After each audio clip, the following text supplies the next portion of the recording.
and I have them from the book Folk Knitting in Estonia by Nancy Bush, which I found through the Interweave Knits website.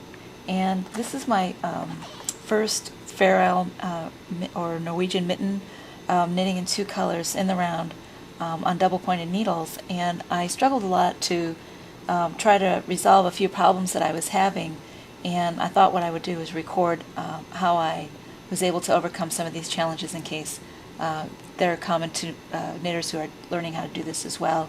I also wanted to recommend these mittens called Midas Mittens in the book as well, if these are your first pair, because you only have to work the color work on the cuff, and you don't have to worry about dealing with the pattern where the thumb is, as well as the shaping on the top. So I made these as my first pair, and then now I went on to make this pair as my second pair, giving myself the additional challenge of doing the color work all the way up through the tip of the thumb, as well as tip of the mitten, as well as on the thumb. And one of the wonderful things about this pattern is that there's only two colors, as opposed to Fair Isle mittens, where you might be changing colors at the beginning of a round every other row all the way up the side of the mitten, and that is extremely challenging. I've tried that once before, so I decided to back up, start off with something more simple and just two colors. It's much easier to deal with not having to worry about changing colors. You just start off with the same two, and then throughout the entire project you're not having to deal with adding in or taking out colors, which is extremely helpful if you're new to this. One of the other wonderful things about this pattern is that every time the round changes, it's always brown, so you don't have to worry about dealing with the color jog that occurs when you're having to change a color on a new row. So at any rate, hopefully you'll understand that expression. If you don't, I'll just kind of backtrack and explain. If this row starts off with brown and this row started off with the second color, then because the row doesn't meet up evenly when you're knitting in the round, the next row will look slightly higher than the previous row, rather than joining seamlessly so that the pattern maintains itself. Because this pattern doesn't do that, that little jog doesn't occur, and you don't have to worry about the fix that is needed to correct for that. So this is a super fabulous pattern for new knitters, and all designed by Nancy Bush. And I just can't say enough about the patterns in this book. They are extremely well documented, clear, and easy to follow for new knitters. So thank you, Nancy, if you see this video. So this is how far I've gotten on my mittens so far, and there are several things that I did to help myself make this a much easier job. I bought myself some ebony needles, and they are very pliable, so there's a lot of give to them, so that when I'm knitting for long periods of time, my fingers don't get stiff and sore, my wrists don't get stiff and sore, and it's a lot easier to deal with knitting in the round in a tiny circumference like this, because there's a lot more give in the needle. The one drawback to these needles is that there is a lot of drag on the yarn. So if you already have a high friction yarn, this is definitely there's definitely going to be extra drag if you use these needles. And one more drawback is that they are dark, and if you're dealing with a dark color, sometimes it's hard to find your stitch or see that you've got it. And on occasion I'll see a drop stitch because I thought I picked up the new stitch in brown, and in fact I didn't, and I'll end up catching it on the next round. So another thing that I've done is I've used my own stitch markers. It's hard to find stitch markers that fit on such a tiny needle, so I just made my own with some contrasting thread, and then every time the pattern repeat goes to the next pattern repeat, I have it divided by the stitch marker so that you can be sure that you're consistently following the pattern, and that has helped me just kind of make sure that my pattern is all lined up and there's no mistakes in the design. So, oh, by the way, this yarn is Koigu, and I found it to be the best yarn so far for two-color knitting. It's texturally extremely consistent. It never goes from thick to thin.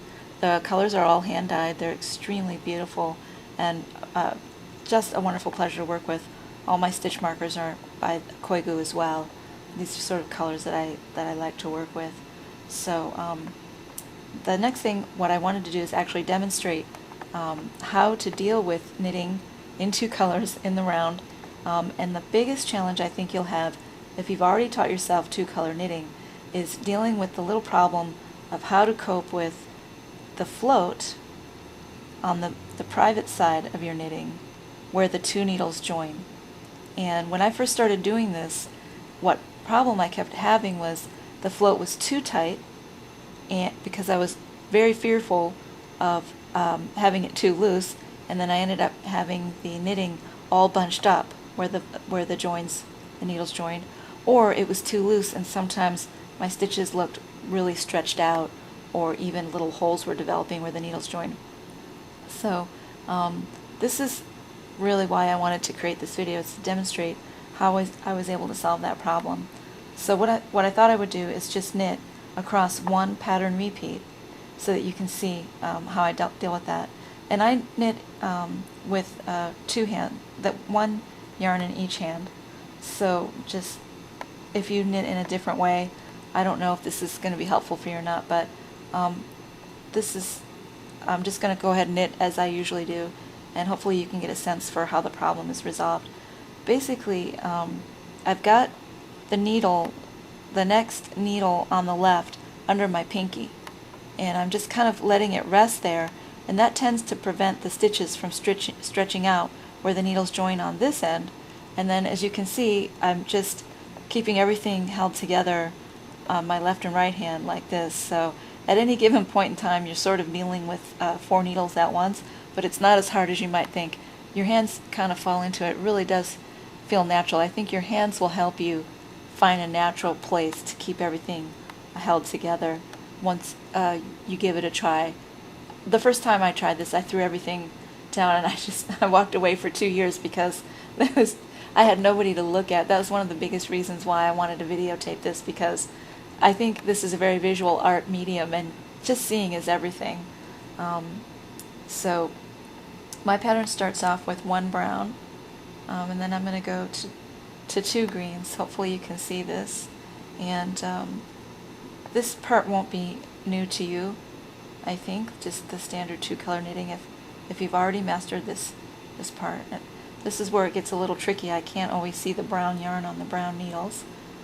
So I'm not a speed knitter here, but again, there's a lot of friction on these needles, so it kind of slows down the process for me personally, but it gives you a little bit of a guarantee that you're not going to drop a stitch. So there's some pluses and minuses to using these ebony needles. By the way, the brand I use is by Lantern Moon, and they're called sock sticks. They're a little bit more expensive, the ebony ones, but my hands, it was worth it to me because I was getting too much wrist pain from stiffer needles. So I have a little bit of a carpal tunnel problem, so these seem to be a better choice for me. So here we are getting to the end of my pattern repeat, and as you can see, my pinky is no longer holding up the needle. Now my thumb is the next needle in the round. You can kind of see how that is. And do you see how my thumb holding that needle supports the circular tube so that the stitches over here are not getting really stretched out? And that seemed to be the key for me in being able to make sure everything stayed nice and neat and smooth right where we get to the area where the needles join. Okay, so now I'm going to be taking my last stitch on the row, and you can see the needles just sort of all come together in a circle, so it's almost like you're just imitating circular knitting, but you're dealing with all these straight needles. But hopefully just giving you something visual to look at will help you kind of get a sense for how this knitter dealt with the challenge of coping with the 2 colors where the needles join. So here we go, taking the last stitch, and then off it comes, and that's basically how it works. So hopefully this helped you out.